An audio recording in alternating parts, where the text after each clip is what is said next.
En direct de chez vous, Jean-Michel Lamazerolle, RCF Charente. Bonjour à toutes et à tous, bienvenue dans En direct de chez vous. En direct de chez vous, direction Angoulême, le Nord Charente. Nous sommes à Nanteuil-en-Vallée, superbe village avec sa très belle abbaye et son église en restauration et des maisons à colombage. Vraiment, je vous invite à venir, si vous ne connaissez pas Nanteuil, à venir découvrir Nanteuil-en-Vallée. Nous sommes là aujourd'hui, non pas pour parler de Nanteuil, même si on l'évoque, mais pour parler d'une manifestation qui est une première en Charente, qui va regrouper des professionnels de santé pour parler de leur métier, évoquer des choses, et notamment avec comme titre la santé environnementale, avec comme invité, alors ça ce n'est pas ouvert à tous, mais le docteur Isabelle Dumarens en parlera tout à l'heure, mais vous avez Jean-Louis Etienne comme invité pour le samedi dans une conférence en soirée. Alors pourquoi nous sommes en Nanteuil ? Parce que entre autres, le docteur Isabelle Dumas est l'instigatrice de cette journée de professionnels. Et vous allez nous en dire un mot avant qu'on ne parle des déserts médicaux et comment on peut imaginer la suite d'un cabinet médical sur place, puisque en ce moment, en déambulant dans les rues de Nanteuil, nous nous rendons à la future maison de santé pluridisciplinaire de Nanteuil-en-Vallée. Docteur Isabelle Dumarens, bonjour. Bonjour. Alors, la journée santé environnementale. Alors, c'est une idée qui est venue au sein du cabinet médical en parlant avec les professionnels de santé parce que nous sommes allés à un congrès médical à Saujon qui évoquait la problématique de l'écostress. Donc, nous sommes allés écouter ces intervenants et nous avons effectivement été vraiment très interpellés par la notion de santé environnementale et notamment par cet écostress. Et puis, sur le chemin du retour, nous nous sommes dit que, oui, pourquoi pas, il y a plein d'acteurs de santé environnementale en Charente que nous connaissions plus ou moins bien. Et nous nous sommes dit, si on arrivait à regrouper ces gens-là, à faire venir aussi d'autres intervenants de l'extérieur, on pourrait peut-être lancer une action tous ensemble sur le territoire en santé environnementale. Bien, alors qu'est-ce que c'est que l'écostress, même si on le devine un peu ? Alors, l'écostress, c'est le stress qui est procuré par le changement de climat, par le changement sociétal qui se fait actuellement et qu'on observe un petit peu tous les jours. Et ça se traduit par des notions de dépression, de burn-out, d'ennui, de je ne sais pas ce que je vais faire de ma vie. Et est-ce que vous croyez, docteur, que la planète va continuer à tourner longtemps ? Et donc, face à toutes ces demandes et face à toutes ces plaintes, moi, je me sentais vraiment très impuissante. Le pourquoi de notre expérience à Saujon. Et puis, voilà, en parlant avec des sociologues, avec des psychothérapeutes, on s'est dit, tiens, pourquoi pas s'emparer de ce sujet, de ce thème et essayer de partager de nos expériences et trouver des solutions, en tout cas, pour aider nos patients. Merci. Alors, je crois qu'on a bien compris. Quel écho avez-vous eu auprès de vos confrères ? Ça regroupe évidemment des médecins, des psychothérapeutes, des infirmiers, des infirmières, des aides-soignants. Qu'est-ce qui a été invité et comment ont-ils réagi à votre invitation ? Alors au début, très surprenant parce que nous sommes une toute petite maison de santé et puis on s'empare d'un sujet qui a déjà été débattu, notamment sur les perturbateurs endocriniens, sur les produits pesticides, etc. Et on a donc en premier lieu essayé de contacter des professionnels qui accepteraient de venir parler de leur expérience en santé environnementale. À partir de là, on s'est dit, si des professionnels acceptent de venir, on peut peut-être essayer d'organiser une journée où on inviterait d'autres professionnels à venir écouter ces discours et puis échanger, partager, questionner, etc. Donc j'ai appelé plusieurs professionnels, notamment le professeur Lachance à Pau qui travaille sur l'écostress. J'ai appelé Poitiers avec Monsieur Le Guillonnec qui est auto-CNRS et qui travaille sur les déchets environnementaux. J'ai appelé pas mal de monde. Et puis tous ces gens-là ont plutôt répondu très favorablement. Et on s'est dit là, on va voir l'ARS et on leur propose de monter une journée santé environnementale. Agence régionale de la santé. Agence régionale de la santé qui nous a dit écoutez, oui, c'est une bonne idée. Essayez de faire quelque chose et puis on vous suit. On a aussi contacté la MSA parce que nous sommes sur un territoire rural et que la santé des ruraux, c'est notre préoccupation de tous les jours. Et donc la MSA a accepté effectivement de se déplacer avec leur médecin-chef qui viendra nous parler de la santé des gens qui habitent dans le monde rural. Donc voilà, on a fait un petit planning, on s'est organisé pour créer cette journée le plus simplement possible. Et puis dans la foulée, on a un patient très très gentil qui nous a dit « Moi je travaille en communication, si vous voulez je vous aide à faire toute la com ». D'où voilà, votre venue aujourd'hui, d'où nos cartons pour s'inscrire. Et puis on s'est dit, tiens, tant qu'on y est, on pourrait peut-être inviter quelqu'un. Il faut qu'on réfléchisse à qui accepterait de nous parler de la planète et de ce que l'on peut faire tous, quel discours nous convient le mieux. Et en accord avec les jeunes professionnels, nous sommes tous accros de Jean-Louis Etienne, on a dit, voilà, on va lui envoyer un petit message et puis on va lui proposer de venir. Sur ce, il nous a répondu très gentiment qu'il pouvait venir et voilà comment ça s'est fait. Très bien, alors nous sommes partenaires RCF Charente de cette manifestation et vous parliez de Christophe Ratino qui est celui qui est chargé de cette communication, qui nous a contactés. Et c'est donc, vous n'avez pas dit le cadre, mais c'est dans le très beau cadre de l'amphithéâtre du siège du Crédit Agricole Charente-Périgord à Soyaux. C'est ça, c'est tout à fait ça. Donc on en a discuté avec le Crédit Agricole tout simplement parce que c'est eux qui nous financent pour la construction de notre maison de santé. C'est par leur intermédiaire que nous avons fait nos crédits. Et puis un jour, on en a parlé, on a dit tiens, voilà, on aimerait faire ce genre de choses. Et ils nous ont très gentiment proposé de nous prêter effectivement leur super amphithéâtre. Bon, et Jean-Louis Etienne a répondu présent assez rapidement et avec enthousiasme. Là, on va peut-être pas filmer parce que notre caméraman Jérôme, il va se casser la figure. Nous sommes dans l'arboretum, là. Oui, nous sommes dans l'arboretum de Nanteuil. Voilà. Avec, bon, on va en parler dans la deuxième partie de l'émission, mais là, on était sur Jean-Louis Etienne. Alors. Oui, voilà. Donc Jean-Louis Etienne, on a eu un premier contact avec lui où il était plutôt favorable. Puis ensuite, nous avons discuté avec son attaché de presse, bien évidemment. Et puis, il a regardé dans son calendrier. Il a dit oui, effectivement, le 15 juin, je suis dispo. Donc on vient, on y va. Et de quoi vous voulez que je parle ? Voilà, ça a été le plus simple possible.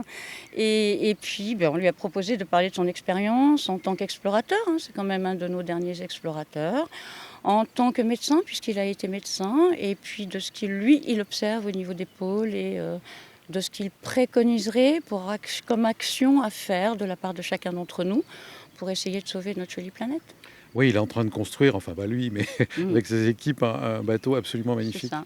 Il est en train de construire ce bateau, il va aussi nous en parler et essayer de nous faire passer un message qui est, je crois, le plus simple, c'est-à-dire que la santé environnementale et la planète, c'est l'action de tous les jours de chacun d'entre nous.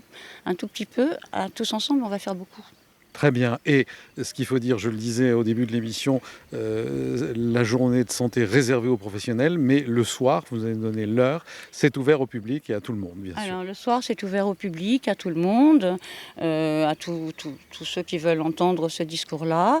L'après-midi, c'est plus professionnels de santé, médicaux, paramédicaux, les accompagnements médico-sociaux, tous ceux qui travaillent autour des patients et qui veulent venir écouter ce que l'on peut faire tous ensemble, ce que l'on peut améliorer dans nos comportements et ce que l'on devrait faire pour que tout s'arrange. Bon, merci docteur Isabelle Dumarin sur ces explications sur cette journée particulière qui s'appelle Sante Helix. Et nous allons maintenant passer à Nanteuil et se focaliser sur la maison médicale pluridisciplinaire. Et comment vous en êtes venu là et qu'est-ce que ça va devenir tout ça. Donc on va vous entendre sur ce sujet dans quelques instants. En direct de chez vous, RCF Charente. Alors j'étais en train de dire que vous alliez nous parler maintenant de Nanteuil et de cette maison pluridisciplinaire, mais avant, nous sommes dans l'Arboretum, c'est un parc absolument divin, avec un cours d'eau qui passe, une fontaine un peu plus loin, on entend les grenouilles, c'est remarquable. Pourriez-vous nous parler 2 secondes de Nanteuil ? Nanteuil, c'est le plus beau village du monde. Alors, on peut aller jusque-là et on vous laisse le dire parce que vous êtes là. Alors, Nanteuil-en-Vallée, en fait, c'est un village qui s'est construit au cours des années autour d'une abbaye, en fait, comme beaucoup de villages à cette époque-là. Et puis c'est un village qui est très riche en actions culturelles. C'est un village qui est doté d'un merveilleux arboretum où les gens viennent volontiers se promener et passer des petits moments l'été. C'est un village où on a encore une école qui fonctionne très très bien, où on a aussi une population très différente, puisque une partie de notre population est anglo-saxonne.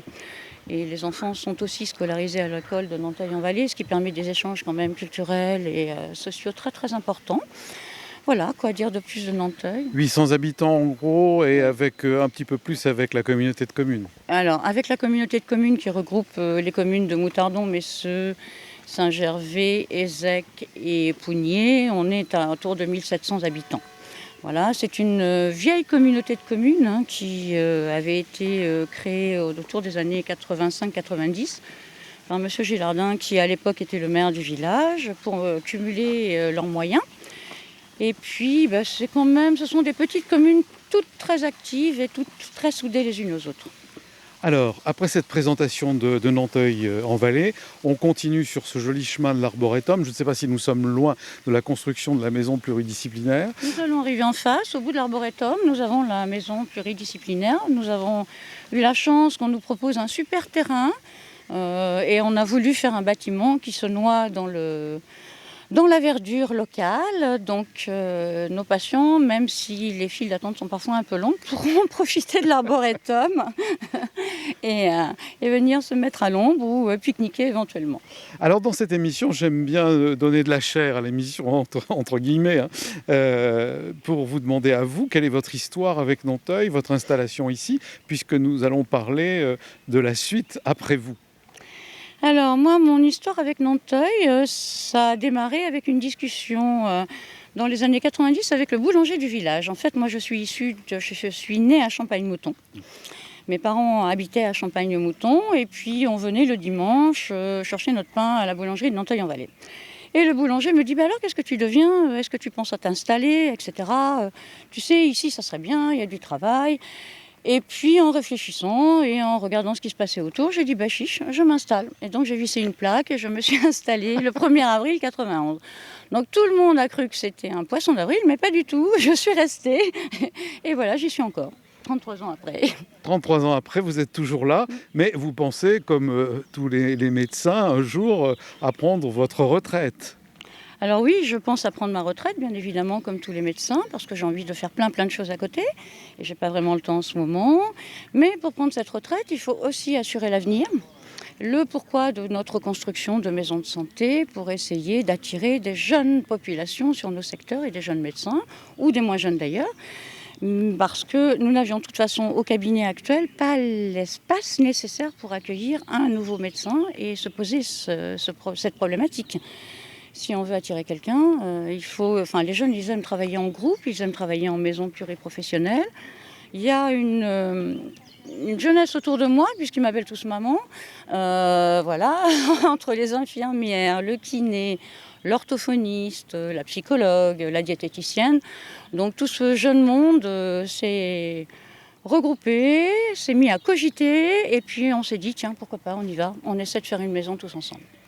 C'est une belle histoire autour d'un pilier, mais une histoire communautaire finalement. C'est une histoire communautaire, effectivement, parce que c'est tous ensemble que nous avons décidé de nos plans de maison de santé, du financement de notre maison de santé, de ce que l'on voulait y faire, de ce que l'on espérait créer autour de cette maison de santé. Et voilà, donc le résultat, on va bientôt le voir. Mais c'est une belle histoire, et puis c'est une histoire de jeunes. C'est bien. Alors, on parle souvent des déserts médicaux. Ça veut dire quoi, un désert médical? On le devine, mais plus particulièrement, vous qui êtes si bien inséré ici. Un désert médical, c'est une région où les médecins installés depuis des lustres ne sont pas remplacés. Et donc, les patients n'ont plus un accès facile aux soins en termes médicaux et vont devoir prendre leur petite voiture, faire 25, 30, 40 km pour retrouver un professionnel de santé qui va pouvoir les prendre en charge. Donc c'est quelque chose que nous, on n'imaginait pas et que moi, j'ai du mal à accepter parce que je fais encore beaucoup de visites à domicile. J'ai une patientèle qui vieillit, qui n'a pas les moyens de se déplacer toute seule. Nous n'avons pas les transports en commun que l'on peut observer dans les villes comme Angoulême ou en périphérie d'Angoulême. Le seul transport que nous ayons s'appelle le Rurabus, qui est un petit bus qui vient chercher les gens qui sont encore valides pour les emmener à Ruffec faire leurs courses. Mais en dehors de ça, 2 fois par semaine, il n'y a rien. Voilà. Donc voilà ce qu'est un désert médical. Et puis on espérait éviter ça à Nanteuil-en-Vallée, justement parce que le fait que moi je sois installée depuis un certain nombre d'années maintenant, j'ai réussi à attirer quelques jeunes qui sont venus. Je n'ai pas fait de marchandage ni de publicité. Ils sont venus au cabinet un jour. Ça a commencé par l'orthophoniste qui me dit « Ah mais tu sais, on se connaît parce que je l'ai soignée quand elle était enfant. J'aimerais bien venir m'installer ici. » Eh bien oui, allez viens. J'ai 2 bureaux de libre, on s'installe, on y va. Le cabinet infirmier, ça a été la même démarche. Et le kiné, ça a été la même démarche. Voilà comment ça s'est passé. Donc ce sont des choix qu'ils ont fait de vouloir exercer dans le monde rural et dans cette zone un peu désertique. Et puis finalement, c'est sans regret. J'ai une des infirmières là qui va nous rejoindre et ils sont tous plutôt épanouis et plutôt heureux. En tout cas, le sourire aux lèvres tous les jours. Ah, bien. Alors, vous parliez justement de ces jeunes, vous mettiez l'accent sur cette jeunesse et sur des habitudes qui ne sont pas celles que vous avez connues quand vous êtes installé. Vous venez de dire, je fais encore beaucoup de visites à domicile. Ça, c'est un peu terminé. Ils n'ont plus envie de travailler, j'allais dire, H24 et 7 jours sur 7 pratiquement. C'est clair, ce sont des choix de vie différents. Est-ce qu'ils ont tort? Est-ce qu'ils ont raison? En fait, chacun a le droit de choisir son mode de vie, son choix d'exercice. Et après, ce qui est important, c'est que l'on soit plusieurs et qu'effectivement le relais soit pris. Il n'est pas question de travailler 12, 14, 16 heures par jour. Et puis, dans quel état on finit et dans quel état on pratique. Je crois qu'il vaut mieux pratiquer effectivement de façon épanouie, avec le sourire, dans des conditions qui nous conviennent. Après, les jeunes, ils veulent aussi une vie de famille. Le sacerdoce du vieux médecin qui est arrivé à 3 heures du matin, c'est terminé fort heureusement. Même moi, je crois que je n'aurais pas adhéré à ce système-là. Ça paraît tout à fait logique et normal. Après, quand on est 2, quand on est 3 dans une structure, ça permet de couvrir des horaires qui sont très très larges et qui permettent à tout un chacun d'avoir un accès aux soins entre 8 heures du matin et 20 heures le soir.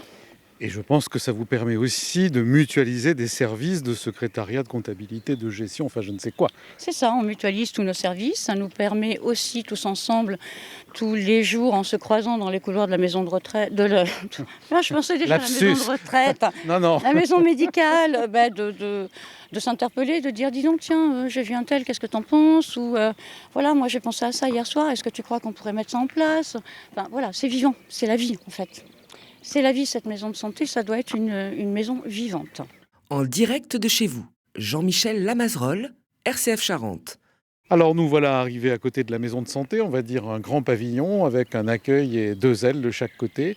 Vous pouvez nous la décrire succinctement avant qu'on ne passe la parole à ces jeunes dont vous parliez.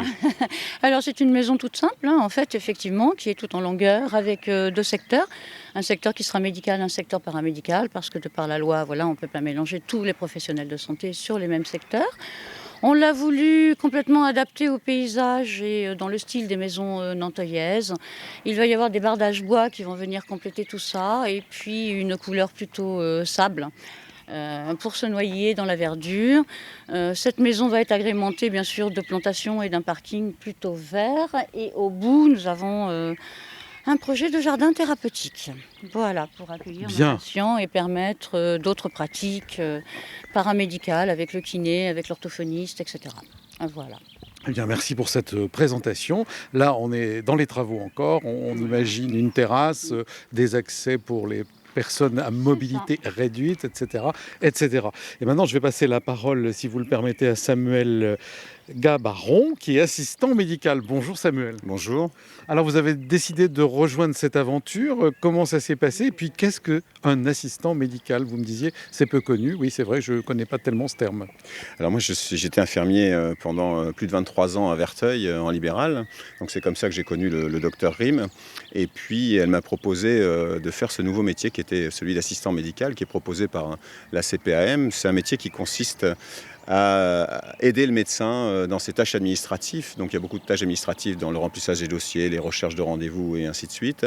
Également à être présent pour les consultations, dans le sens où on va recueillir l'anamnèse et prendre les constantes avant que le médecin arrive et puisse faire sa consultation, son diagnostic. Et on va l'aider dans l'administratif de l'ordonnance. Si elle le souhaite, on peut rédiger l'ordonnance à sa demande et puis effectuer les facturations. Ça permet aux médecins aujourd'hui de se décharger de tâches qui étaient un peu lourdes sur le plan administratif pour pouvoir se consacrer plus à du temps médical. Donc lui, il va à l'essentiel et il dit voilà, installez-vous et je vous examine et je fais le diagnostic. Ça, c'est le médecin qui fait ça. Oui, Voilà. bien sûr, c'est ce que je voulais dire. C'est ça. Après vous, il passe entre les mains du médecin pour la partie cœur de métier. Exactement, voilà. On fait l'avant et l'après finalement. Voilà, puis alors vous avez employé un terme anamnèse qu'on retrouve aussi dans la liturgie et qui est une sorte d'ode. Voilà, donc quel beau métier avec cette anamnèse. Ouais. Et alors donc vous, cette maison de santé, ce demain dont on parle et qui est là sous nos yeux en train de se construire, comment vous l'envisagez ? Ça fait très longtemps qu'on avait envie d'un projet comme ça et puis il y a beaucoup de jeunes praticiens maintenant ou de jeunes professionnels dans le secteur qui souhaitent se regrouper. Donc on est ravis de pouvoir travailler ensemble. Qui plus est, je suis en train de faire une formation de coordinateur de maison de santé et je vais pouvoir mettre à plein cette formation et ce métier quand la maison de santé sera montée, puisqu'on aura tous les professionnels sur le même site et on pourra travailler sur des projets communs de santé publique. Alors encore une corde à votre arc. C'est ça, une de plus, oui. Mais ça, c'est les 2 dernières. Assistant médical et coordinateur, c'est la fin de ma carrière, ça. J'allais dire jusqu'où irez-vous ? Non, ça, c'est terminé pour moi après. Oui.